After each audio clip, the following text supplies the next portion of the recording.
successful women are judged more harshly than successful men for exactly the same behaviors. Develop a thick skin. The higher you go, you will hear far more no's than you've ever heard in your life. It's not about being popular, it's not about being liked, but it's about figuring out how to navigate and how do I ensure that people around me grow in the next 2 to 3 years, and how do I ensure I give them reason to stay here. Always be a handful of people who will break away, and I think the Altmans of the world and others of the world represent that. But unfortunately, most of us are not in the same league. Is it a reflection of the society at large? It's a reflection of the millennia of conditioning. Women need more sponsors. They need more women to talk up for them. They need more men to talk up for them. Supporting women is not anti-merit. Supporting women is not anti-men.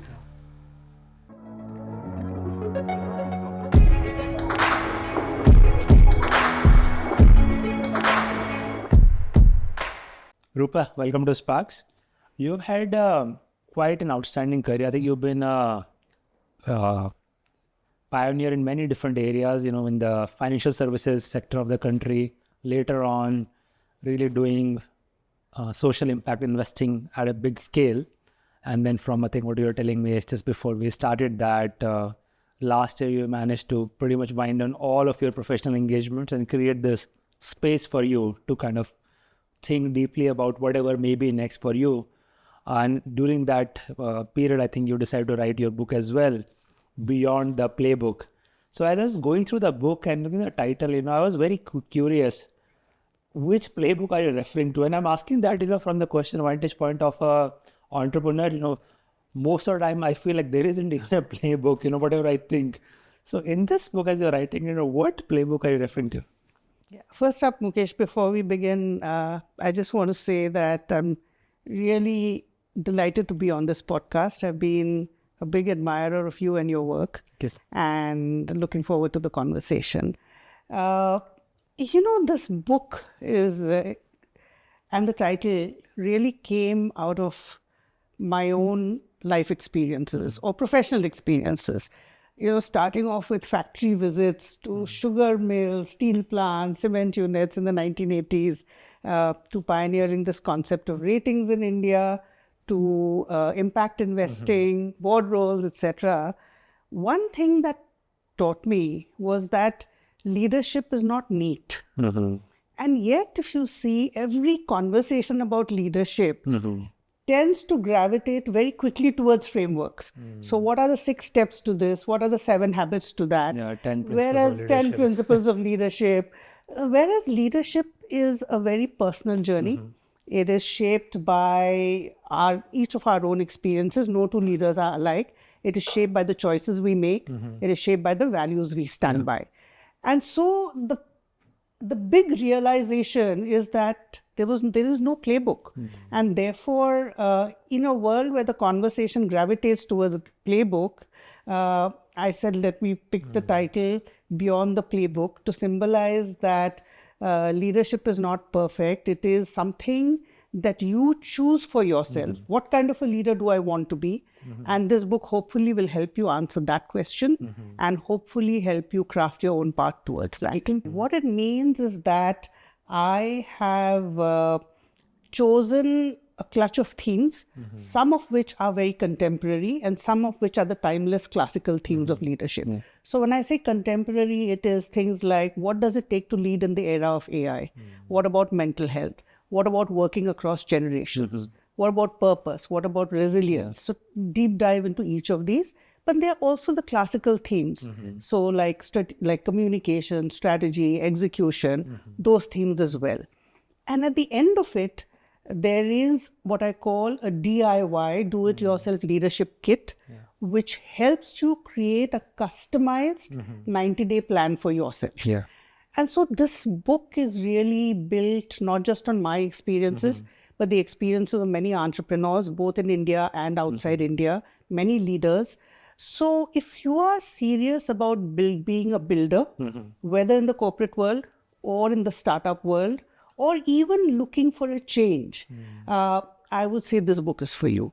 So that's the philosophy, and that's really the the underlying thought process of Beyond the Playbook and what it contains and how it goes about it. Got it. I'm pretty curious about that 90-day plan. I'll come back to that.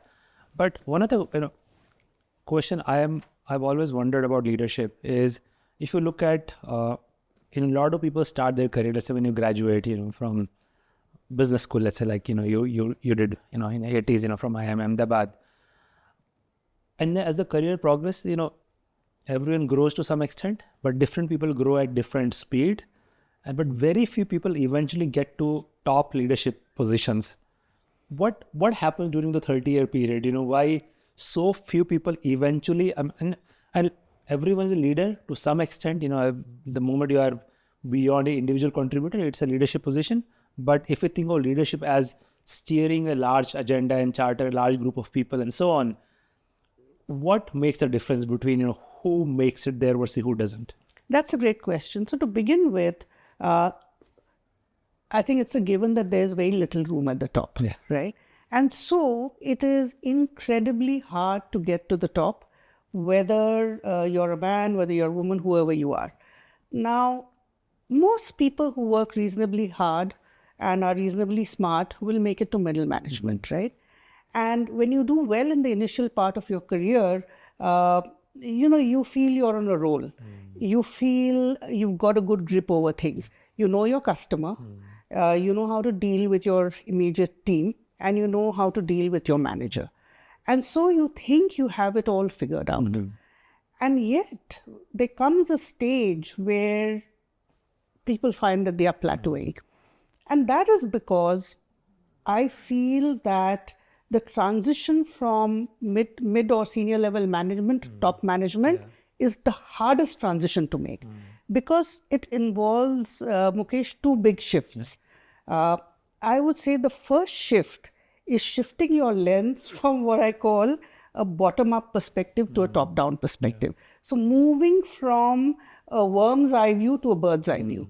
And, so if you have a bird's eye view, you really see the whole strategic landscape. You see how things are interconnected. You are able to think 2 steps ahead of what to navigate. You're able to anticipate.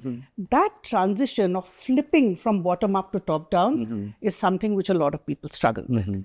The second thing which I feel becomes a constraint for people is, you feel you know your stakeholders. It's your customer, it's your manager, it's your immediate team. When you go to top management, all of a sudden, crawling out of the woodwork are a slew of new stakeholders who you've never dealt with before. And who do I mean? I mean, they are the media, the regulators, they are your board, they are even your peers, because peer relationships till your mid-management is one of, they're your friends, they're your equals. When you go to the top, you may be managing who were your peers, right? So peer relationships.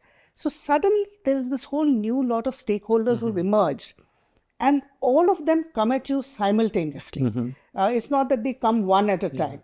And you've got to figure out, not only you to continue doing what you were doing well, you have to figure out the dynamics of multi-stakeholder relationships at the same time.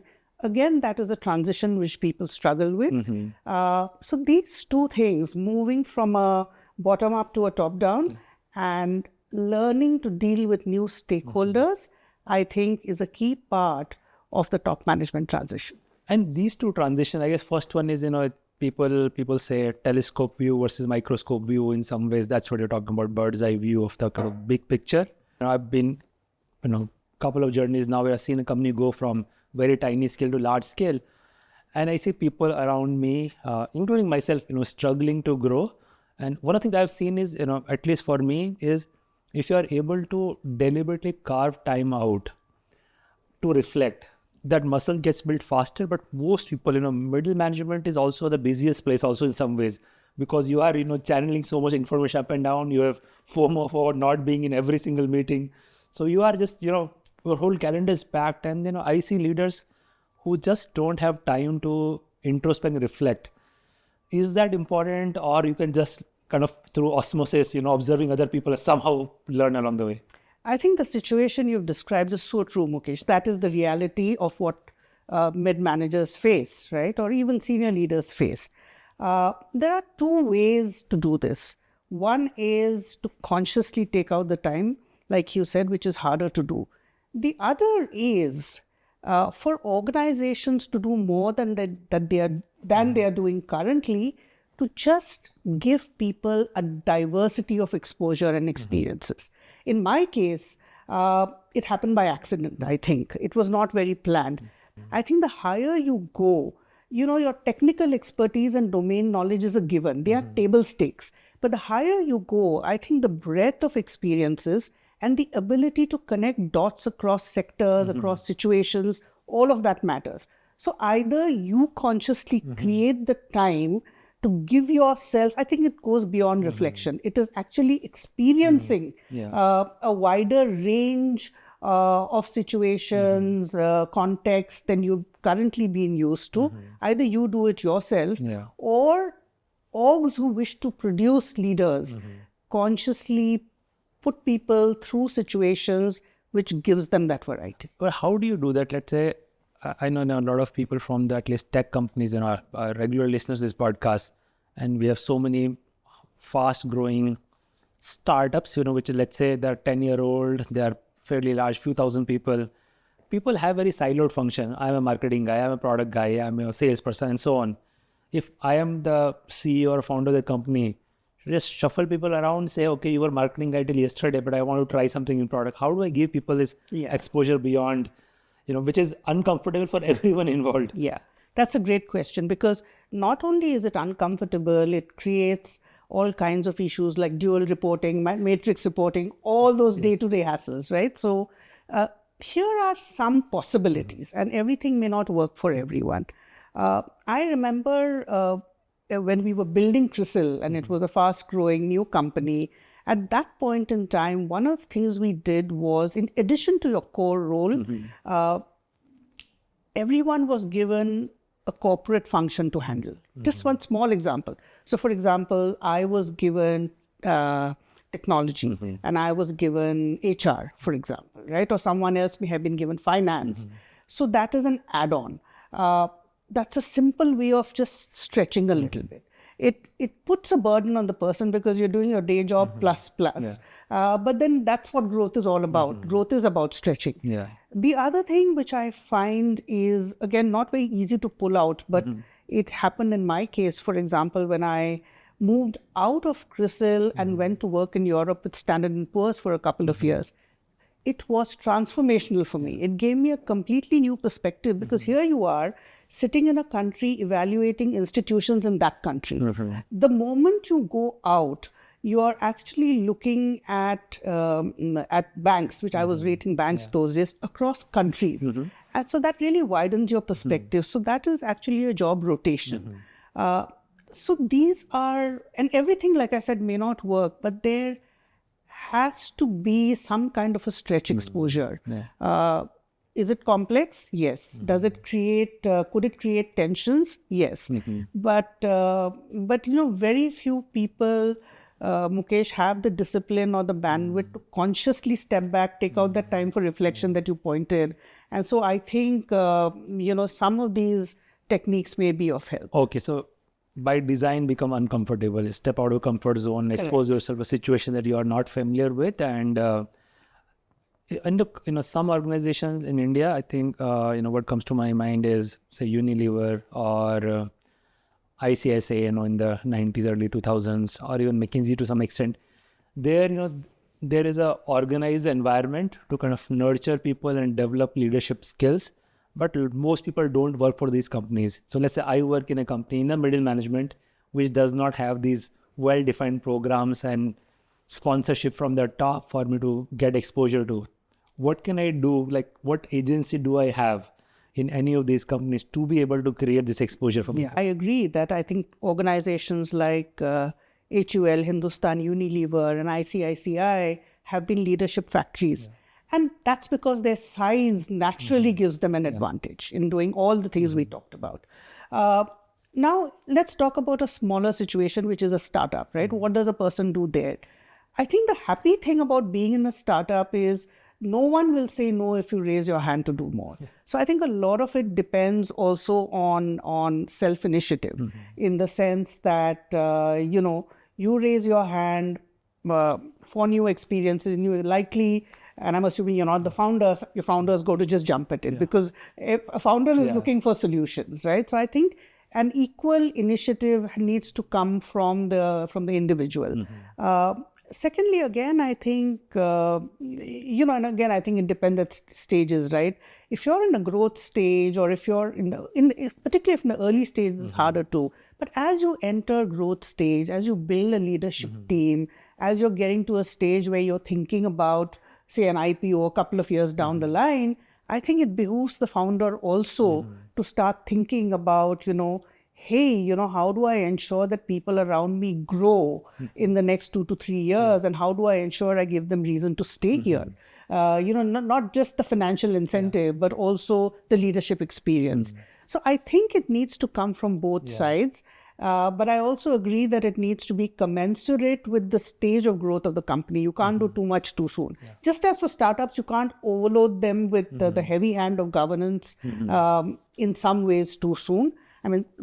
So similarly, leadership development, I think there's a time and place, and what I would call stage appropriate leadership development tools and practices. Yeah, I remember reading a story in your book, and I hope my facts are correct, is at some point in your stint at CRISIL, you went up to the leadership team and said, I want to be the chief ratings officer.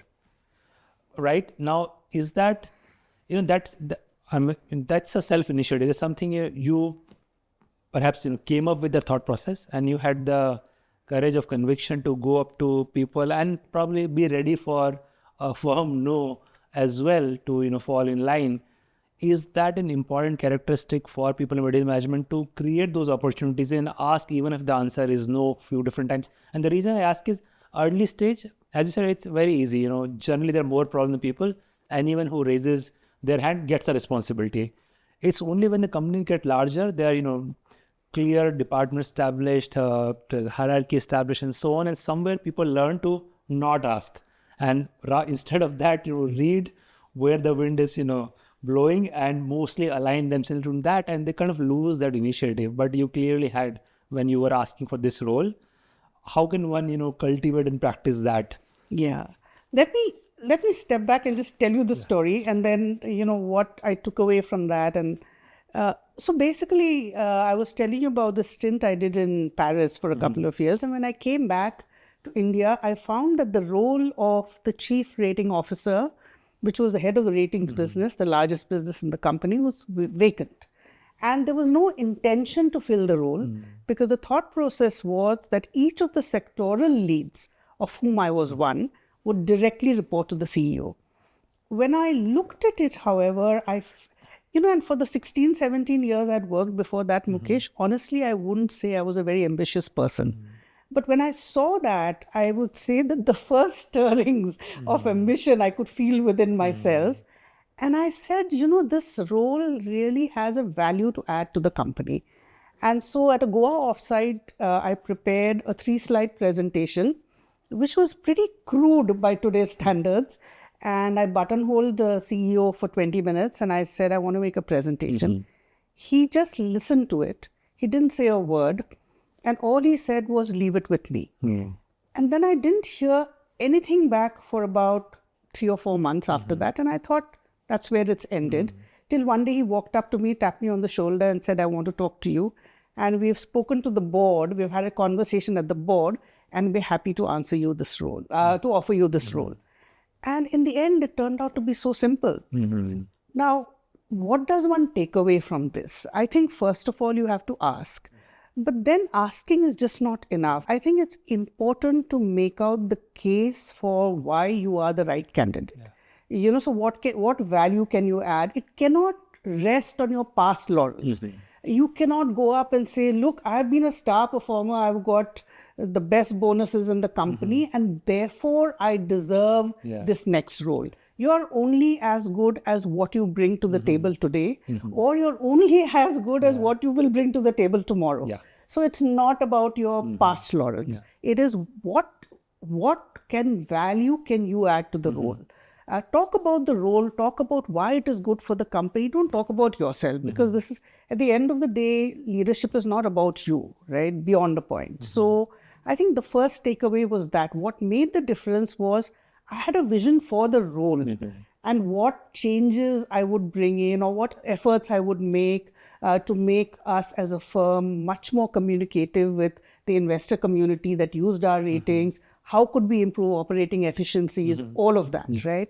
So I think knowing, that's the big takeaway for me, that, knowing the role. Second takeaway is don't hesitate to ask.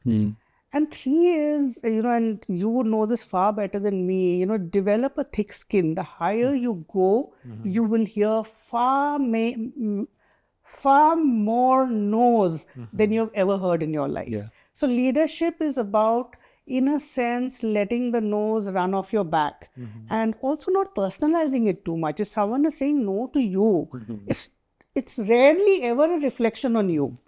It's very often a reflection of something else. It could be the circumstances, it could be things that you're not even aware about. So don't assume that every time you hear a no, it means you failed or you lack in some way, right? So these are some of the takeaways, I think. Just building on this, you went to IIM Ahmedabad, and I think you were currently or until recently on the board as well. Yes. Why don't people learn some of these things in business school? Learning to not get affected, learning to ask, learning to develop thick skin. Why do we study so much, academic stuff, which is also useful? You need to know some ideas and frameworks. But some of these things, a practitioner like yourself who has been in the top leadership, talks about things that you don't. Why can't people start learning about this much earlier in their career? I think some of these things you only learn with lived experiences, and it takes time. If you look back and you look through history, right, we always see that history repeats itself, and yet the lessons of history are not learned. You can, to me, the classic example of this was during COVID. We had a pandemic 100 years ago, and we were seeing a repeat of behaviors that exactly happened 100 years ago. So one is, I think some of these you have to live yourself. Secondly, I think when you're in business school, you're absorbing a whole lot of other things, right? Not only, for some of you, we may be absorbing the course content. In my case, that was less so. In my case, it was more just being completely inspired by this extraordinary peer group, the kinds of which I had never seen before in my upbringing so far, right? And so just, these were people from the IITs, they were from the Stevens, the SRCCs. And for someone like me who had come from Assam, it was like a lot of awe. I hadn't even heard of Hindustan Lever when I joined IIM.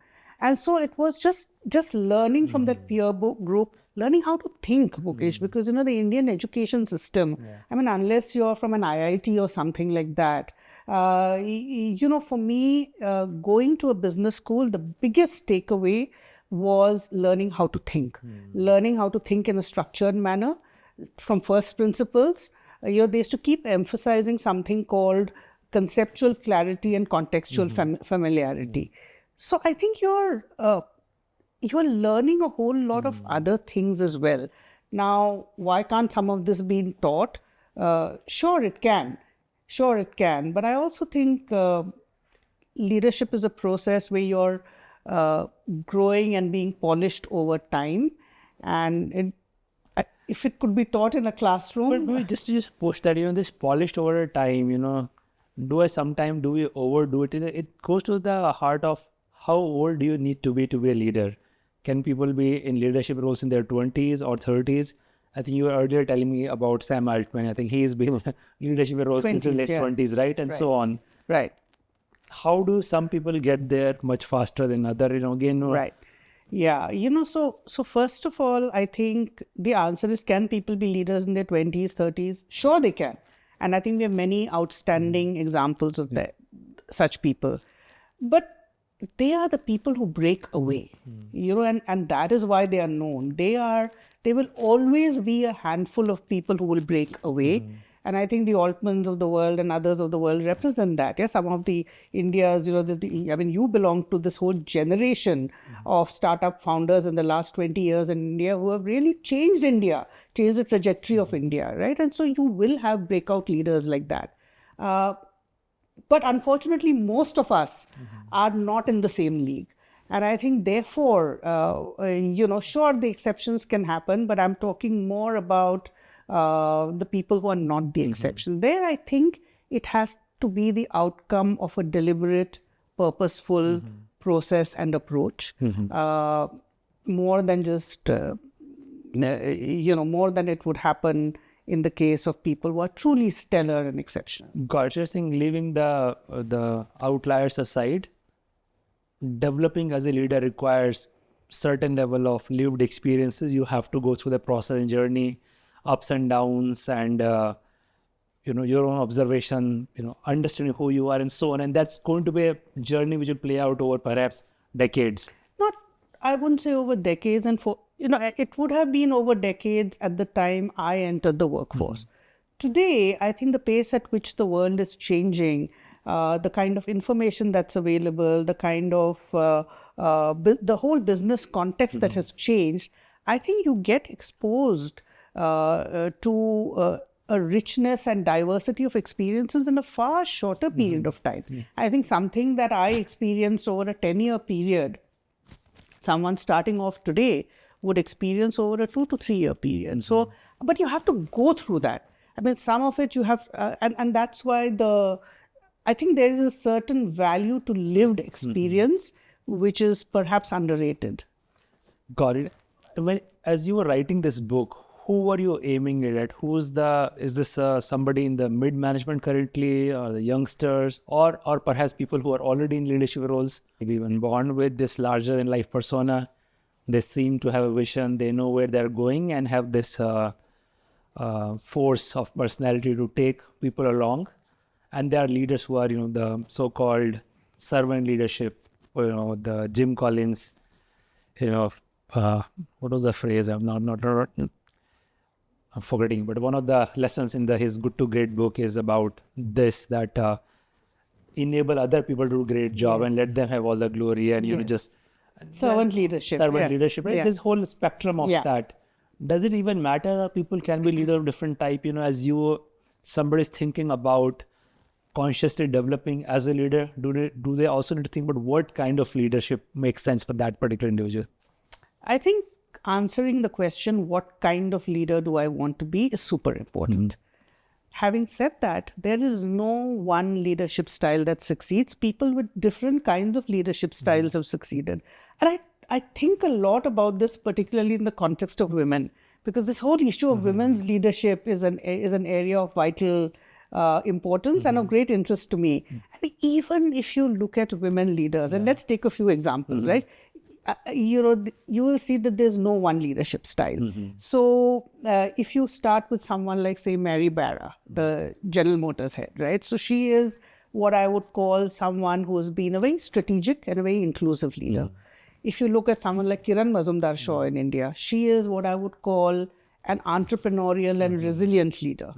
If you look at Marilyn Hewson, she was the CEO of Lockheed Martin, aerospace defense, more famously known for the F-16 aircraft. So she was, I would say, a very decisive and very execution-focused leader. Or you look at closer home, let's say Arundhati Bhattacharya. She would be what I would call a transformational and a very empathetic leader. So here, I've just given you 4 examples or 5 examples. Each one has a very unique and distinctive leadership style. And yet they have all been very, very successful. I think authenticity with who you are really is core. You cannot be who you're not and hope to succeed, right? And so therefore, just because somebody else does 10 things, it's not about copying their playbook. It's about figuring out who am I really and what matters to me, and therefore make a choice about the kind of leader I want to be, and then develop your strategic presence or your strategic capability around that. everyone knows what you stand for, Mukesh, because, whether you've done it consciously or whether it's come to you, everybody knows what most business leaders who are well known, very successful, what they stand for. That is what I call the unique leadership identity.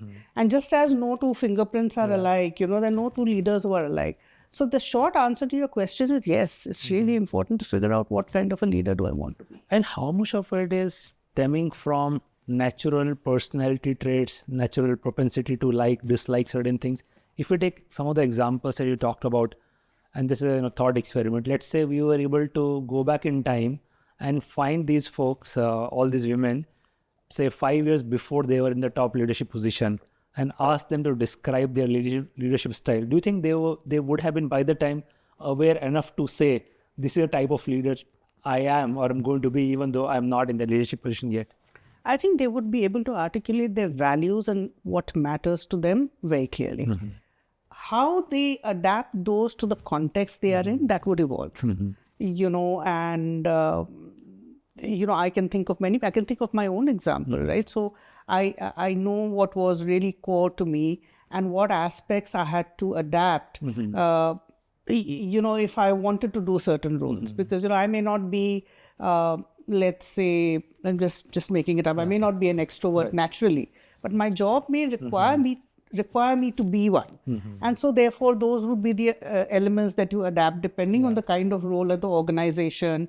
Or you may not say regulatory relationships may not come naturally to you. But that's one aspect or skill set or competency that you develop because your job requires it. If you want the job, you have to do it, right? Whereas what you stand for, say independence or integrity or just taking the team along, etc., those are very core to you. So I think it's a mixture of both. My next question is related to what you said earlier about this whole variety of stakeholders that start to show up. Do you think leadership also to a large extent kind of psychology job? You need to be able to both understanding yourself, understanding other people, understanding team dynamics. Just a lot of this is not about marketing or finance or even about strategy. It's just a lot of very complicated people dynamics that you have to somehow evolve to be very comfortable with. It is, isn't it? I mean, and I think at the end of the day, it's all about people. It's about how do I take everyone along, but how do I also make progress? It's not about being popular. It's not about being liked. But it's about figuring out, how to navigate. And that's where I think, despite everything that is happening in with AI, I think this whole aspect of judgment and this whole aspect of navigating stakeholders in a sensible way, I mean, these are big leaps for AI to make, right, beyond a point. But I think that's a core leadership competency. So the answer is yes. The answer is also in the point that you raised about dealing with many stakeholders. The answer is also recognizing that not everyone will be happy all the time. Yeah. In fact, there will always be someone who's unhappy. And being comfortable with that yourself, but also be very clear about, why you take a decision, being able to explain it, taking the time to explain it, even though people may not agree, they'll respect you for the fact that you've taken the time to explain it. So I think there is the business and what I call there is the business around the business, right? And so I think at those levels, both become very important. Can you think of any scenarios where in your leadership roles, you had to make certain decisions or choices that perhaps other people were not happy about, but you were able to stick with for a long period of time, irrespective of outcome? It might have worked, might have not worked. Like, are there situations and how, I want to get to the crux, how was it to go along? Because as a human being, we all want to be liked at some level. And if I know like bunch of people are unhappy with, what I'm trying to do, or they have a different point of view, it does make me uncomfortable. So how does one navigate that? So there are two different ways.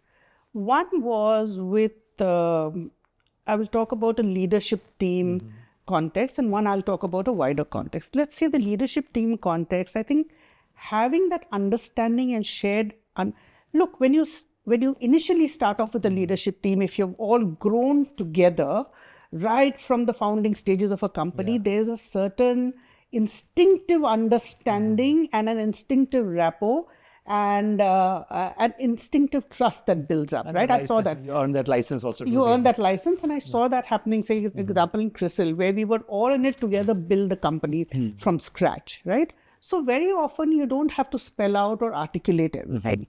If you're in a situation, however, where that's not the case, or as your leadership team expands, as it will, I think getting some ground rules clear and vocalizing them is important. So, for example, we had a rule in our leadership team which said 70% agreement, 100% commitment, which means that if you have strong personalities as leaders, which you must, otherwise you're not going to grow, there are bound to be differences of opinion on every single thing. So the rule was that as long as 70% of us agree, we will go ahead. And once we go ahead, the 30% who didn't agree will also commit to backing that decision. So I think some of these things, if you take it out of the context of a specific situation, I think it works. Now coming to a wider situation, I think there are many, many times where, you take decisions which people don't like. How you allocate resources. I mean, capital allocation is a big one, right? Where everyone wants the most resources and you can't please everyone. Again, there, I think being transparent about how you arrived at a decision, they may not agree, but I think they do respect you for, if there's a logic, they may not like the logic, but they will at least understand that there's a reason why you've done it. Unfortunately, in the hurly-burly of things, and we're all under so much pressure, people don't step back to have that conversation. And I think these are, a lot of avoidable friction in organizations and beyond happen because of conversations that should have happened, but have not happened. How do you, what is your perspective on, and how have you navigated, this whole one-on-one conversation versus group conversation where all disagreements are kind of out there in public, everyone knows, because one-on-one conversations have a lot of siloed context. I can have a conversation, let's say with you, I can say, my opinion about variety of things, including other people and so on, and the next person, but all of us are not on the same page. How have you navigated, and what's your perspective on it, ma'am? Both are important, both have a role and a place. There's a huge power that comes with simultaneous conversation. And ultimately, when you put a ribbon on the package, you have to have that simultaneous conversation. But in the lead up to that, a lot of hard work, one-on-one conversations are required, whether it's your team or whether it's your board. If you're talking about, say, a big acquisition, I think it's important to understand each person's in your teams as well as, because, you're acquiring a new company. First reaction of current leadership is, what happens to me in my role? What's going to happen to those leaders versus me? It's a live example that I went through, for example, even with the board. So I think their one-on-one conversations with each individual to understand what is their concern and to allay them or to address them or to say that this is the reality, it's not, some concerns just can't be allayed. I think that's important. But then at the end of it, bringing people into a room to have that simultaneous conversation is super important.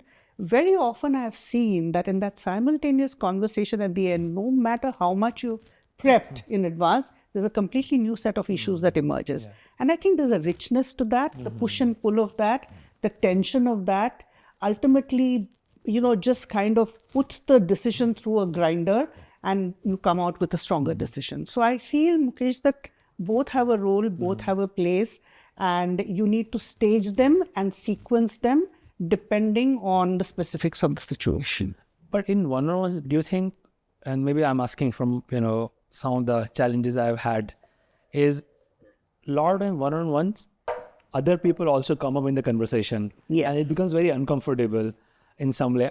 So my go-to tool is I just avoid. I say, you want to talk about somebody, let's bring that person also. Now let's talk. Which works from transparency, but perhaps, people are not able to really express. As a leader, what's your suggestion of how should one navigate on these aspects, which are almost inevitable to show up in, Yes, that's a great. I struggled with that initially, but ultimately my hack was to listen, not necessarily to comment, because, in a way also it's a little bit of building trust. Sometimes just having that conversations makes the other person feels better. Yeah. So I would certainly not dissuade that conversation. If there is a specific issue that needs to be resolved, yes, call in the other person. But if it is just a feeling of frustration because somebody else has got ahead, and that's a typical situation, right? Or someone else has got more of the budget, or whatever it is, you would just listen. At least I would just listen. I feel that itself is quite therapeutic for the other person. And there's a very interesting situation where I saw how my CEO handled it once. When I was getting that same chief rating officer role, and I was one amongst peers, and he actually met every one of those peers and asked them for their opinion on me. And this I came to know later. And each one of them actually pointed out in the discussion how they were better than me. And they were all right. Because each one of them had formidable strengths which I didn't have. And I, on the other hand, I wasn't the best analyst in the company, for example, right? And which was a big thing in a company like CRISIL. And so a lot of people emphasize that, others emphasize different things. And anyway, to cut a long story short, finally the board decided to put me in the role, and I had to invest a lot of time and energy building trust with people who were once my peers. And I wondered for a long time, why did the CEO do that? But when I look back, I feel that was a very, very smart thing for him to do, because he got a pulse check. He was able to give me candid feedback of how I was perceived, which actually helped me.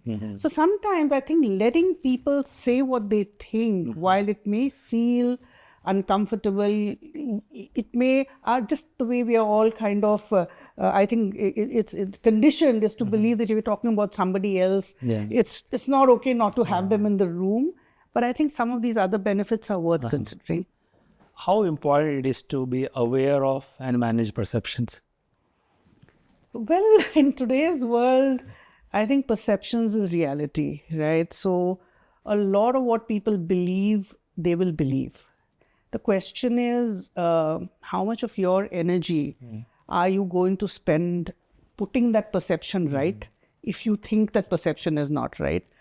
And where it's really important, I think it's important to make that intervention. But beyond the point, in the world in which we live today, people are going to believe what they want to believe.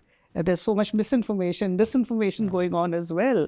So, at some point in time, I think you've got to focus on what am I trying to get done, and just stay focused on that.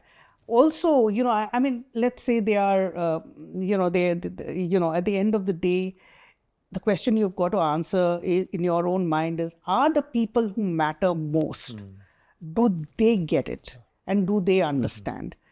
And if the answer to that is yes, the rest beyond the point don't matter, right? Got it. So in the end, that the result speaks for. That's correct. And at the end of the day, that is the other thing I should have done. Thank you for adding that. At the end of the day, performance will speak. Right. And irrespective of all those different variety of leadership styles, ultimately that is a scorecard, I guess. That is the common factor, right? Good leader is somebody who is able to take the team along and deliver on what That's right. Have a reasonably ambitious goal to begin with. That's right. Get everyone's conviction and somehow make it happen. Let's come back to that 90-day, leadership plan, workshop, assessment. Like, what do you do? It's called a DIY leadership kit. Okay. It's at the end of the book. Yeah. There are 55 reflection questions and there are 70 action points. And it's a menu, right? And it's a menu straddling purpose, resilience, strategy, execution, communication, all the themes that we have discussed in the book. So the book is not telling you what to do. It's giving you perspective on all these topics. So let's talk about 2 or 3 of those, if you recall those. Then what are some of the reflection questions? I'll also reflect, as we talk, Yeah. So let's talk about purpose, I think, and let's talk about resilience. Do you feel what you're doing now is aligned with your true purpose? Would be one question. And if so, describe why. If not, describe why. Where is the where is the dissonance? Does your current work or your current role tie in with how you see your longer purpose. That's one of the other reflection question is just describe your purpose. And that shifts over time, right? It may be one thing today, it may be another 5 years down the line, and that's okay. And how grand this purpose, there is purpose of life versus purpose in career versus purpose for next 5 years. It doesn't matter because, purpose is your reason to exist as a company. Let's talk about the org level, right? Purpose is the reason you exist beyond making money, right? It could be the problem you're trying to solve. It could be the people you're trying to serve. Yeah. It could be, feeling that you've been privileged and it needs to be using your privilege as a platform to make a difference to others. It could be anything. Yeah. There is no such thing as a grand purpose.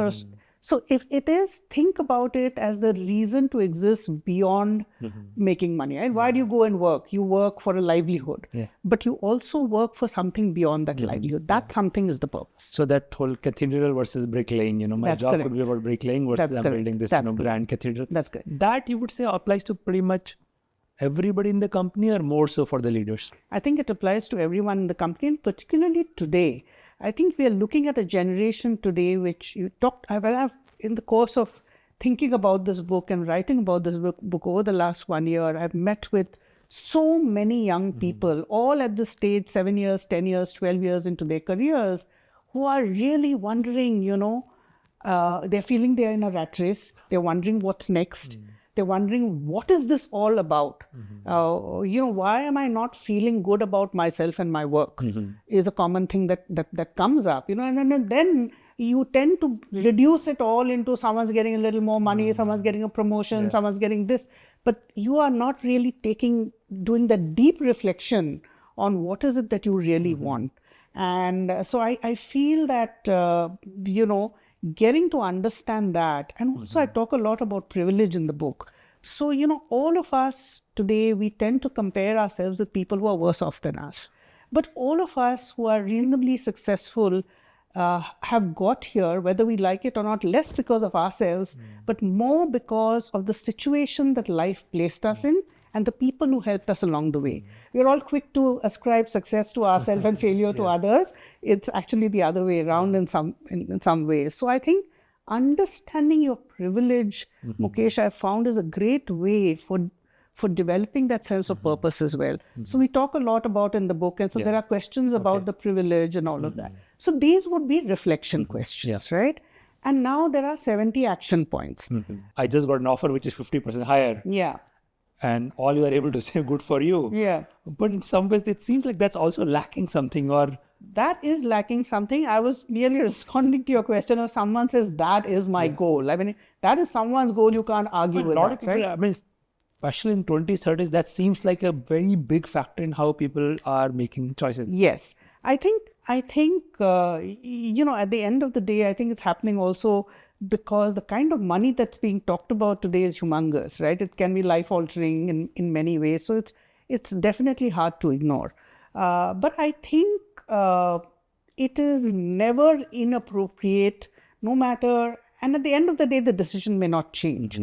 But say you are a founder talking to somebody in your startup who's saying, hey, I'm leaving in the next 2 weeks because I've got this offer. It may not work, but I still think it's worth having that deeper conversation about what is the person really looking for. I think in today's day and age, and given the situation, if someone's getting 2x money, they're probably going to leave. The probability is high, but I would still have that conversation. It may work. It may work in the odd instance, and if it does, it's worth it. Even if one person, two people kind of step back and have that broader perspective, and it helps them get clarity, I think it's good. But if I was talking about a situation where someone has made up their mind that it's money I'm after, and then good for you. Yeah, this kind of brings me to this whole negotiation question. That's also somewhat related to just women in management roles, leadership roles, and at least what I have seen, their approach to both leadership and negotiation is different. In India, obviously, you are an outlier, an exception in many ways to have gone all the way to the top and ran, very large organization. But India, we have a huge deficit of the women leaders we need in the country versus the one we have. And I'm sure you must have thought about this, all the way being to, very few girls in IIM, back then to now.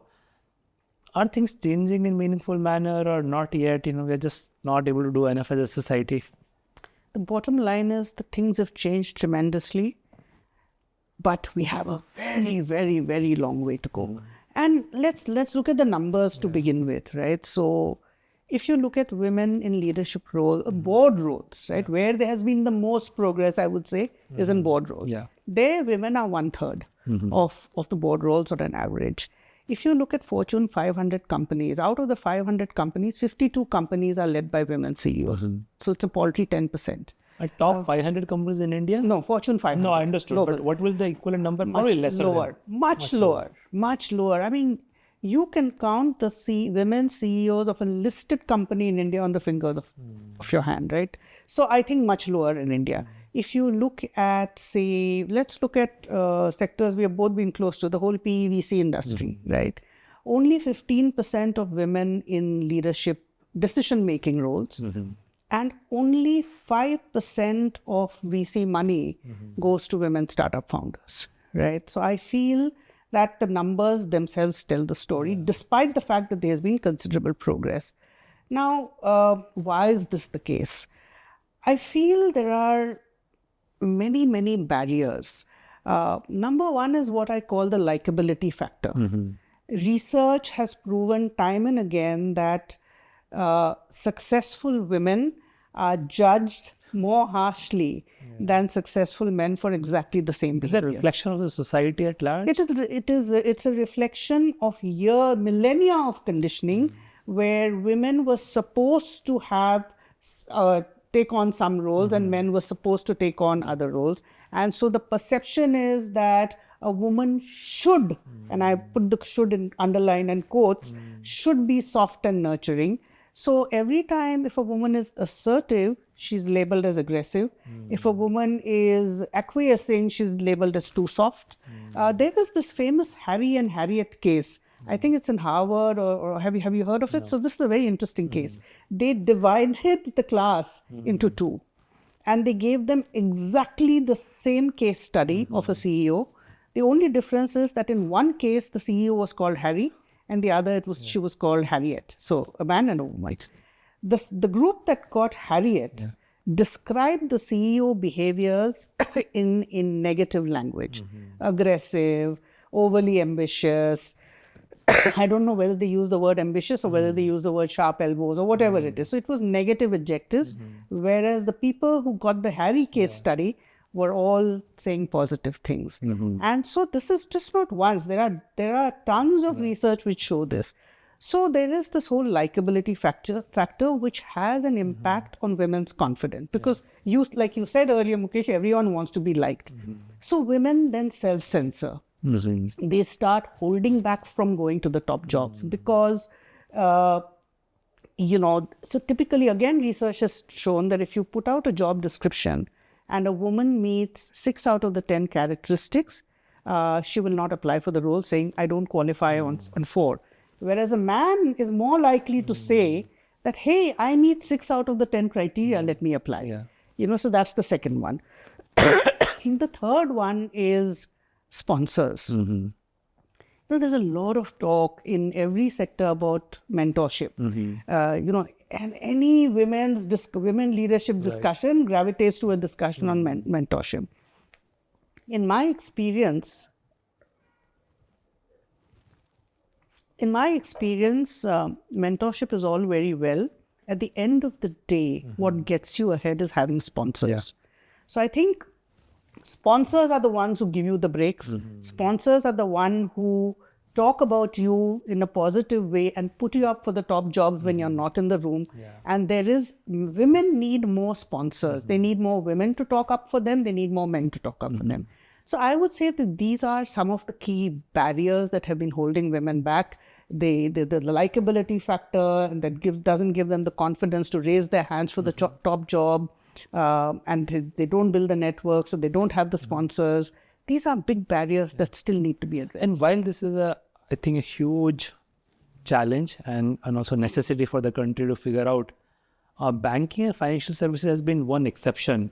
Outstanding series of women leaders at the helm, probably, at least from the well-known banks and financial institutions, more women than men. It almost seems like that way. What happened for this particular industry as opposed to almost any other industry? Right. And I'm glad you called out banking, because I wouldn't say that is true for the wider financial services, right? So we talked about VCP, investing. If you look at even mutual funds, all of that, the whole investing space, you still have a big gap. But even banking, leave aside the public sector banks, where there is a system of progression, which there's strong processes around it, and a lot of weightage given to seniority, right? If you leave aside that and you look at the rest of financial services, I would say that ICICI has been a big factor. ICICI has been like, thanks to Mr. Vagol, thanks to Mr. Kamath and people like that, who actively sponsored women leaders. So you look at the kind of women leaders in banking that ICICI has spawned: the head of JP Morgan, the head of Axis Bank, the head of Standard Chartered Banks, multiples private equity. I'm sure I'm missing out one or two, right? And so they've all come from one institution. And so that goes back to the point about sponsors.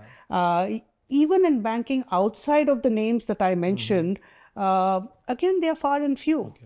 But it is what is true, though, is that the number of women in middle management in the banking sector is far higher than other sectors. And that augurs well for the future as well.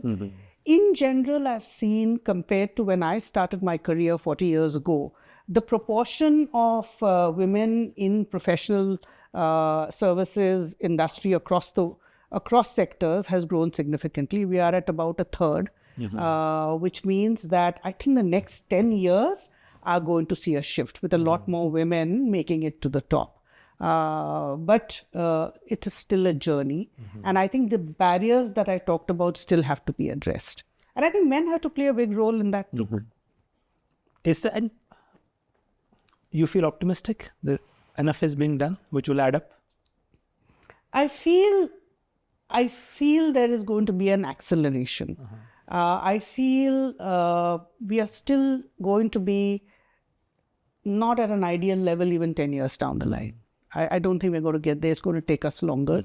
But the momentum, I feel, will definitely accelerate in the next decade compared to the last few decades. Yeah, I absolutely hope so. I think, it's very much. And you see, like, whenever there are leadership team with, more women, the much broader perspective, there's more diversity of thought process. And it's generally tend to be, much more powerful leadership team. It's just that there's so few and far in between. I think of it as more than just that, Mukesh, because, a lot of discussion these days on, is this anti-merit, right? I think quite the opposite, because I think by focusing on women leaders, you are placing yourself in a better position to find and uncover where that merit lies. Right. So if you think of it that way, then you don't think of it as bias. Yeah. Right? You've been a founder. When you think of your customers, right, you segment your customer base. You try and figure out if there's a lower penetration in one segment, you try and figure out what do I need to hack there to get a higher penetration there. Does that mean you're biased against the other segments? It doesn't, right? So why should it be different for your talent pool? As a founder, as a CEO, aren't you interested in making sure that you have the opportunity to uncover and find and pick from the best of talent? So I think it just goes beyond diversity, which is super important. Like you said, the quality of decision making improves with diversity. But I would like to push back strongly against this anti-merit argument, which also rears its head quite a bit in the context of discussions on promoting women. And when I mean promoting women, I mean supporting women. Supporting women is not anti-merit. Supporting women is not anti-men, although to some it may seem that way. Yeah, and just to, very simply, if you don't fully leverage half of your talent pool to the fullest, you can't go very far as a country. So I think this has to be a serious national challenge, and yeah, I'm also aware of the things being done, but it feels like a lot more needs to be done. I think these numbers that you mentioned should look a lot better in 10 or 20 years from now. It's not. They will look better, Mukesh. They will look better, but I feel that we need to do more. Yeah. In your book, you also talked about mental health. From which vantage point? Mental health for leaders themselves, how they're managing their mental health, for the employees at large, or which aspect of mental health? I think all are important, but in my book specifically, because my book is more in the context of organization leadership than personal leadership, right? It's a blend of both, but the mental health question I have addressed more in the context of organization leadership. So why is it as a leader that you need to be concerned about mental health Of everybody in the company. of the people in your organization? And for a lot of leaders, it's an uncomfortable topic, right? Because it seems too fuzzy. It seems too it's nebulous. It's uncomfortable. Leaders don't know what is expected of them, and so then you gravitate towards platitudes. So I think there is a business case which I've made out on why it is important because of the productivity losses. I won't go into the numbers and all of that, but there is a massive productivity kicker if your team is mentally healthy, right? So for the organization. And then secondly, what does it mean for you as a leader? It doesn't mean becoming a counselor. It doesn't mean becoming a psychologist, etc. It just means, creating the space for people to have those conversations about mental health, showing your own vulnerability as a leader, because, there has been, I come from an era and I've had to change myself over the years to adapt, right? I think there is no shame in leaders showing their vulnerability. It only makes them more human. Gone are the days where the leader is expected to be the one having all the answers. Your role is to enable others to find the answers. I think you are more an enabler than the person with the answers. And so therefore, leaders themselves being vulnerable, I think, just normalizes issues of mental health. And by that, I don't mean sitting and having a cathartic, sharing of your whole life and inner revelations and all of that, but just acknowledging, just like physical health challenges are a part and parcel of the issues that you deal with in the workforce, so are mental health challenges. And so normalizing the entire attitudes and conversations around that is all that it takes. Yes, so just people should be able to say, I'm feeling low this week, I'm less available, or my productivity is suffering, similar to if you have fever or a fracture. No one expects you to show up every day, and no one expects you to show up every day within reason. And then I think it's for there are also concerns about. I've had conversations with CEOs where simply because you don't know too much about it, so what if people take advantage of this situation and all of that. But I found that one of my biggest insights in my impact investing career was working with a whole bunch of young people. In fact, I was older than the parents of most of my colleagues, right, by far. And I spent hours and hours with them unpacking this whole issue of mental health. And I realized how much of a role it played, the whole concept of mental health, the dialogue around mental health played a big influence in shaping the attitudes of people. It matters to them. And so if something matters to the workforce today, you as a founder or you as a CEO or you as a leader had better engage and figure out what's the best way to handle it. Just coming back to on the closing note, Roopa, just going back to the core message of the book. I'm guessing the people who will pick up the book are folks who have some interest in growing and developing as a leader. In that journey, is there a role for executive coaches, that ecosystem? I know there's pretty mature ecosystem of that in the West. There are few people here and there in India, but by and large, you don't hear, that whole process of finding an executive coach and working with a person who both acts as therapists in some ways and gives you ways to ask difficult questions and so on. Perhaps you can do the reflective exercise. Where do you see the role of that? I think coaches can be hugely valuable. And I can speak of my own experience where I've benefited hugely at 2 points in my career. The first time when I moved into, to dealing with the board of directors, and we had a very, very, very impressive board of directors. And initially, I approached that relationship with a lot of trepidation because I viewed them as evaluators. These guys are sitting, and then over time, I realized that they were my best advisors, and they were the people who could hold up a mirror to me. Right. In that, I think a coach helped me because the coach helped me see that I was being too defensive in my approach to them. The coach helped me understand how to not try and react to everything that's being said, how to view. So the power that board members bring to a table is their experiences from a whole lot of other organizations where they sit on the board and other industries that they're exposed to. So absorb what you can, bake in what makes sense to you, go back to the board and tell them, this is what I'm doing, this is what I'm not doing out of what you said. Because I have to struggle to make sense of a board conversation. That's one situation in which coaching helped me differently.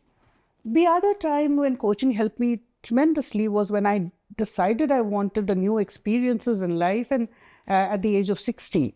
And then just talking to someone helped me realize that I don't have to live up to anybody else's expectations. I don't owe that. Sometimes, you become a prisoner more than of your own expectations of what you think others expect of you and how you're expected to behave and act, right? So no rocket science, but I just feel that talking with someone you respect and someone who's thoughtful and on the same wavelength as you can make a difference in bringing clarity of thought process to a situation. I would therefore greatly encourage it. In the book, I've talked about 5 or 6 different situations you find yourself in where getting a coach may be useful. Excellent. People can learn more about that by picking up your book and reading. But I want to thank you, Roopa, for both outstanding career. You have made huge contributions both in your leadership role at CRISIL, perhaps even more so in your impact investing role at Omidyar. And this is one more way of giving back. I think the book has a lot of food for thought for aspiring leaders.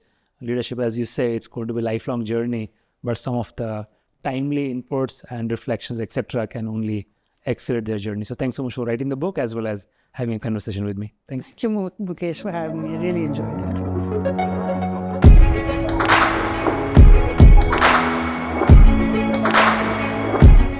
At SparX, we aim to bring to you stories of exponential impact.